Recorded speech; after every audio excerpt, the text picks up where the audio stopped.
Welcome back to another episode of Build Biology.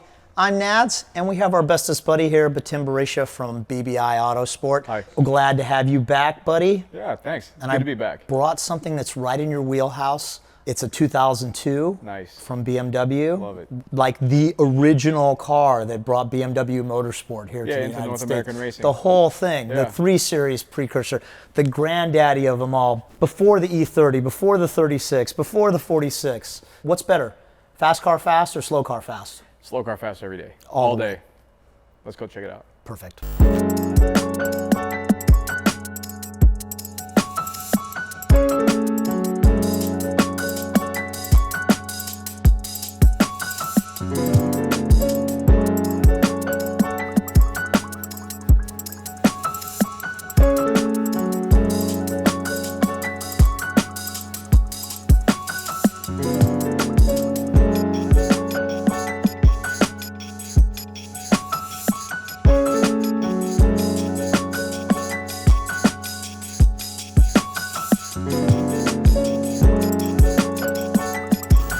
I'm really excited about this one because I saw this car at SEMA back in November, and it's going to take 2 people to tell me about its story, how it's been built, and how you came about going behind the wheel. So I've got Ken here from Vintage BMW Racing here in Long Beach. And Rial's the owner of this beautiful car. I want to hear about your story and really how you came from enthusiast on the grandstands back into the driver's seat. My wife and I have been going to vintage car races for years, and finally, I think it was in 2015, we said we need to figure out how to go from the great seats that we have at the track to the last car on the racetrack. I went to a race school put on by Vara University, finished that race school, had no car, but I loved the weekend.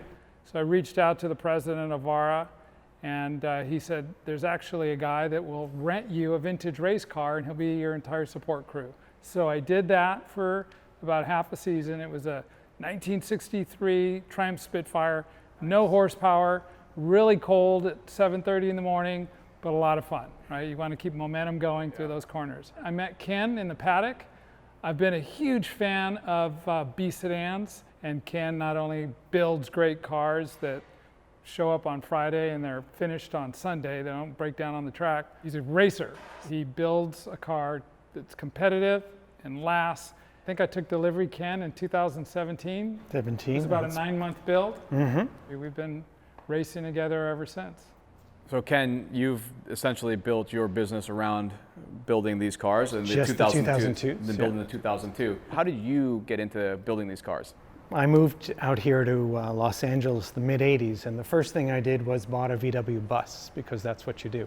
And eventually I wanted something a little sportier to drive around in, so found a 2002, went racing, and 4 or 5 years later, people started coming to me and saying, hey, build me a race car. And I've built 6 or 7 of these cars. Rial's being, I think, the 3rd one that I've built. My shop over here in Long Beach is just filled with 2002s and 2002s only. That's all I work on. Will you explain to me what B-Sedan racing is and Sure. what that class is? I think, as you know, SCCA back in the day had showroom stock classes, and the 2002 ran in what was called ITB, which was a class. And in fact, probably half of the cars that I've worked on spent some time in the SCCA ITB days.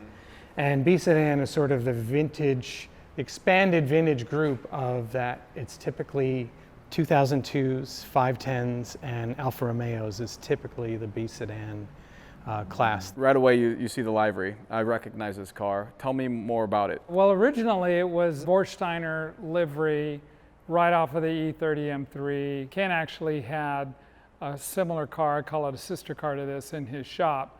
And that's where I With kind that of livery on it. stole the idea. And on the rocker panel of the car is an Eibach, on the Borsteiner livery, there's an Eibach decal. And I'd recently met Julian from Eibach, so I took a picture of it and I texted it to him. And he just said, hey, cool pic. And then about 4 months later, he's calling me up saying, hey, I have a crazy idea. He later told me the livery is going to be a Mattel Hot Wheels Eibach livery, and they're actually going to make a Hot Wheels of it. So this is the concept from phone call to having something in your hand. I mean, this is less than a year right now. Yeah, they actually turned that around pretty quick. And then the series, because there's 4 other cars that are part of this door slammer series. So it's a special Hot Wheel for a special car for a couple of special companies. And Ken and I were just blessed to be a part of it. This is so cool. Yeah. The flares, that was original for these cars. That was the Turbo Flare, which was the unique car that they made in the 2002, just prior to the fuel crisis. Those are the factory turbo flares on the car, which within the vintage rules, vintage racing really, it's rule-based racing. So we can't do whatever we want. Right. Certain classes are, you can do turbo flares, but you can't do box flares. Your air dam has to be 5 inches, not 5.5 inches long. So it's very rule-based racing, and I like to build all the cars to the rules. As much as I like the outside, I really want to see the heart of the beast. So show me what you've done. Right.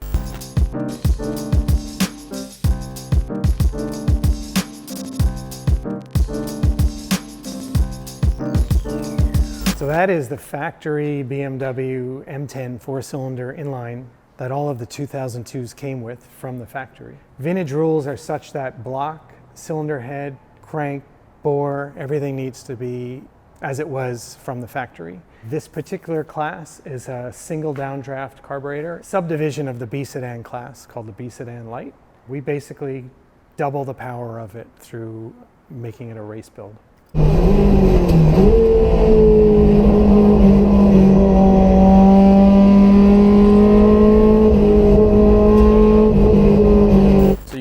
Actually double the power still through downdraft, and you did mention that's the OEM intake manifold. OEM intake manifold, basically doubling it through compression and chem. That's wow. The magic of an M10. And so this thing you said makes about 160 to the... 160 to 165 at the wheels. What does it weigh? Typical. 2,000 pounds. Wow. And this car has ballast in it to get it to 2,000. So that's a min weight for... A minimum weight is 2,000 pounds on the 2. I know you like to put the ballast anywhere you want, or...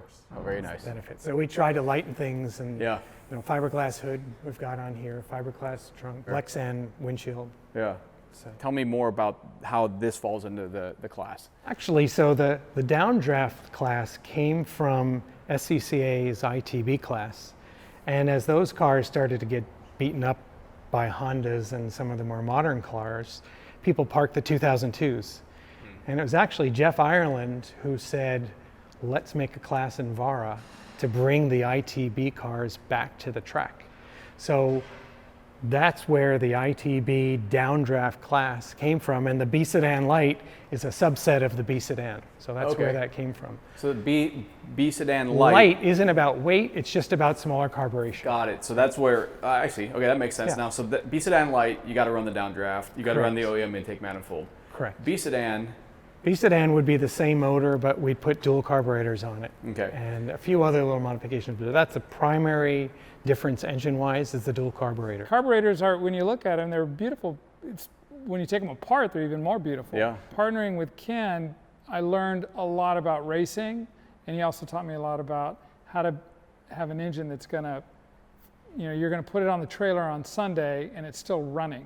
You get all of that out of the downdraft setup, and it's torquey. There's some videos that we have online where we're catching the twin side draft cars at the start just because we can launch right away.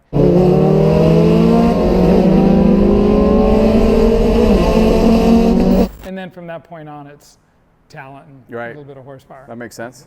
You guys being able to do a lot with this engine, it seems like a very versatile platform. So has it been utilized anywhere else in the BMW history books? BMW in the early 80s, in the turbocharged Formula One era, they took an M10 block with a different cylinder head, turbocharged, and I think they put almost 1,400 horsepower out of that same cast iron 4-cylinder block.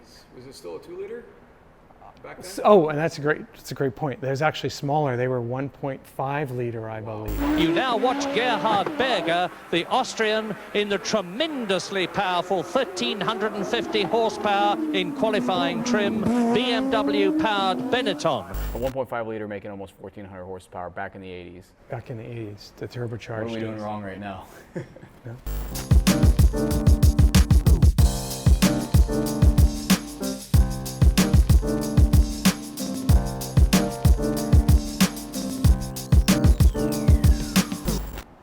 awesome. That's so light.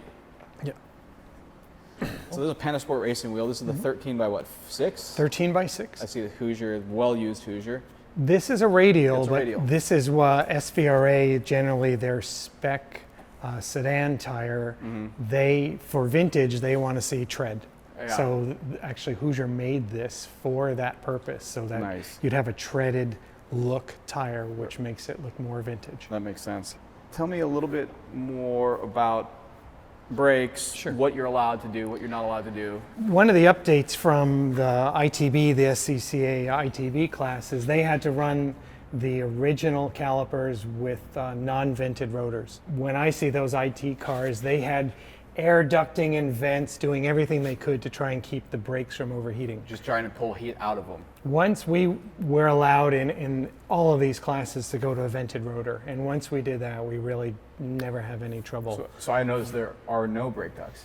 We're not running You them. don't need them anymore. Don't need them. That's awesome. So it's the a vented period. rotor really did that. The that vented much. rotor, it's a period caliper, 4-piston caliper. In this class, we can't run aluminum or Willwoods or anything like that. We're period correct for the, generally the rules are either through 72 and earlier. Coilovers up front, which you can barely see. This has Ibach springs. They're 2.5 inch by 6. We typically run a 375 or 400 pound spring up front. Okay, yeah.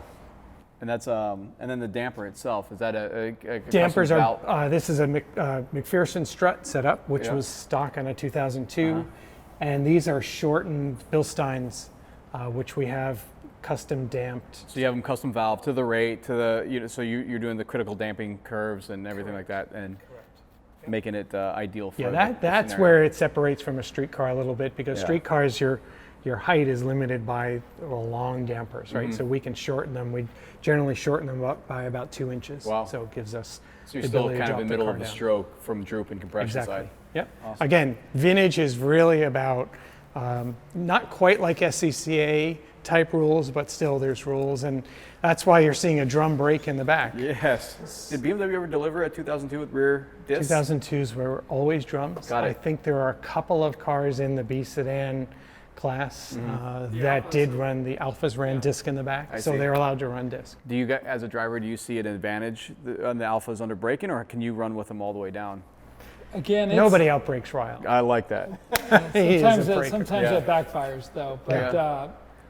you know, when you look back in the day under the 2.5 liter Trans Am series, you know, Alfa Romeo just dominated, and then Datsun entered the foray in the early 70s. With the BRE, the That's BRE right. cars, And they yeah. destroyed everybody else. You Yeah. know, so I think it does have something to do with being able to brake.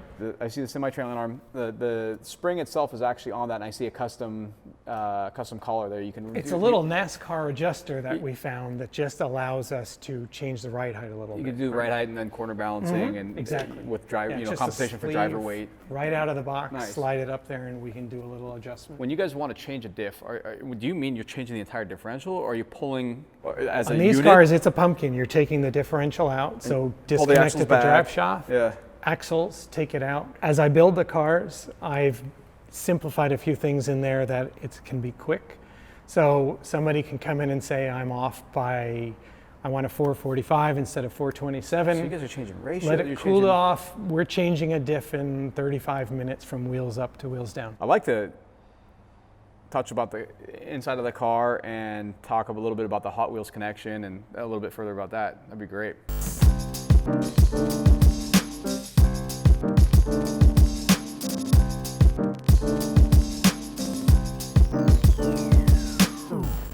How did you guys arrive at something that you're very comfortable in, that you can do your best work in? Try to keep it as period correct as possible. Keep it simple.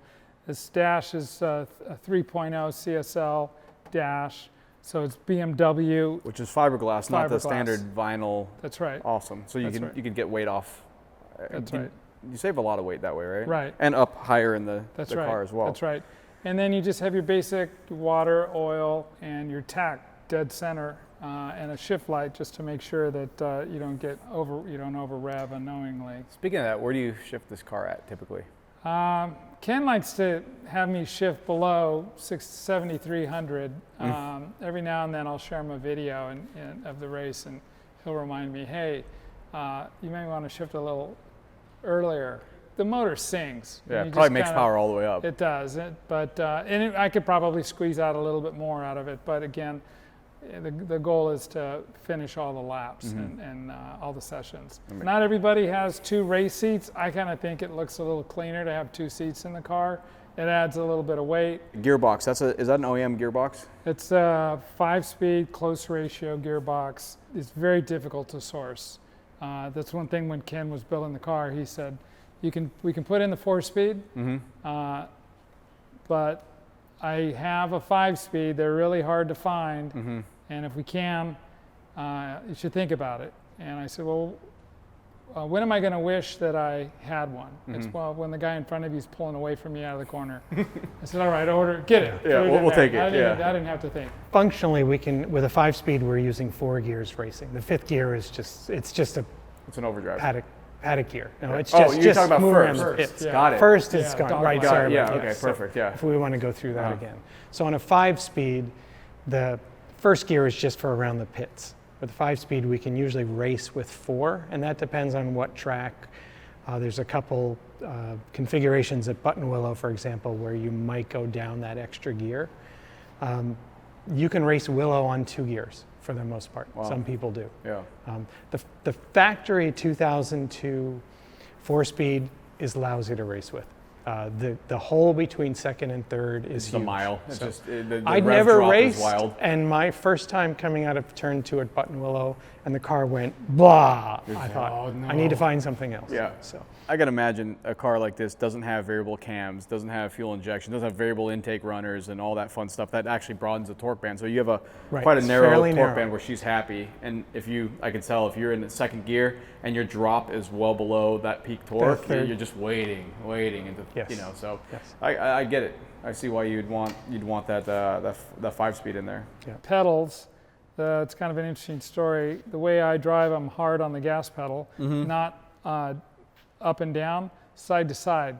So that's not a factory gas pedal. Ken had to come up with something a little bit. it is not uncommon for a race car that has the original 2000 gas pedal for somebody to come in with the gas pedal on their hand. Right, because it ripped off the It hinge rips off point. the little hinge point. So some people would use a door hinge screwed to the pedal, screwed to the floor. Ireland Engineering came up with this nice little aluminum pedal that's solid, that's not going anywhere. So Yeah. everybody who's had one in there likes it. So There were a couple times where I was, heeling toe, downshifting, and all of a sudden the pedal is off to the right. You just push the pedal completely off.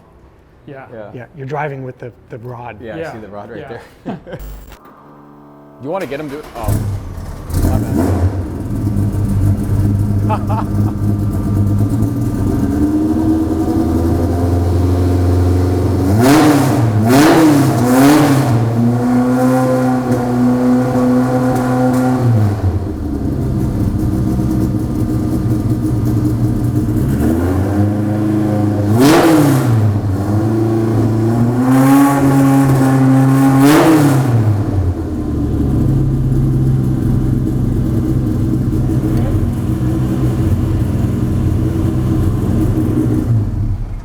This thing sounds so good. It idles at like 2,000 RPMs. It's awesome. This thing's angry, isn't it? Big cam. It's a big cam. You I can hear love the it. overlap, right? That I love it. I love the lopey Yep. 4-cylinder. All right, Nads, you don't disappoint. The 2002 was incredible. I love anything that has to do with pushing the limits on rules. Like Completely. The very edge of it. Completely. And then the cleanliness of this car. I just want to put a dealer plate on it. I didn't really say that, but I want to put a plate on it and go drive it around as a daily. Completely. Throwback DTM livery, Vorsteiner inspired, the little Eibach kit. It's a Hot Wheels, 13-inch Panasports. That weighed nothing. I love the way it has rear drums too. I know. So, and when Rial fired it up, It's I think just camming hard at like I almost think 2,000 yeah, RPMs. completely, Yeah, completely, yeah. completely. And you know what else? I'm not a bear, so And still to this day, they don't offer me any. No. It's never gonna happen, is it? no. You said earlier almost 13-to-1 compression. What type of fuel do you have to run to have these? generally we're running, well, not generally, we're always running 110 race fuel. Leaded 110 race fuel. octane leaded race fuel. Awesome, the good stuff. Yep. I smelt that when you guys started up and drove it up here. You could tell. Sweet smell. Oh yeah, I love it. Yeah. I love it. They need to make a cologne for men out of like burnt leaded fuel.